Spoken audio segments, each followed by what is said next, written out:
What's going on, everyone? Just a quick practice video today. If you haven't seen my practice videos before, you'll know that it's just more of a me going over my thought process versus just sort of outlining the entire trick from start to finish. So we're just practicing Nollie Heelflips today. You'll see here that this Nollie heel, or these few Nollie heels here, are just doing the bare minimum. And it's because I'm not putting that much strength into it. I'm not bending down a lot. I'm not jumping really high. I'm kind of conservative with the flick.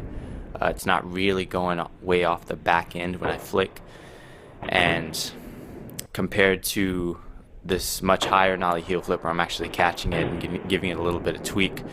And that's just because I'm putting more into it. So you really get what you put in terms of height and tweak and everything. That's really important with this trick. So like I've said here, it really just depends what you put into it. I always put my front foot in the pocket, and I put my back foot with my toes hanging off a little bit. And this is going to vary with you know, how new your board is, how grippy your grip tape is, and how new your shoes are. If you have a lot more grip with your board because of your shoes and your grip, then I would recommend putting, you know, having your toes hanging off a lot more, because you can afford to do that.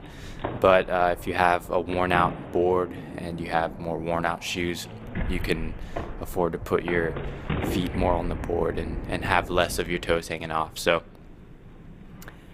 once you really start getting into Nollie heel flips, you'll realize that what it takes to get from just the average Nollie heel flip to a higher tweaked Nollie heel flip, it's really what you put into it. You're going to be putting in a lot more force. You're going to be bending down a lot more. You're going to be popping a little bit harder, and you're going to be flicking off the back end a lot harder. So you'll see with some of these smaller Nollie heel flips, I'm not flicking out there too much. I'm not extending my feet out when I flick, and it's not really going off the tail end too much. It's sort of going more diagonally.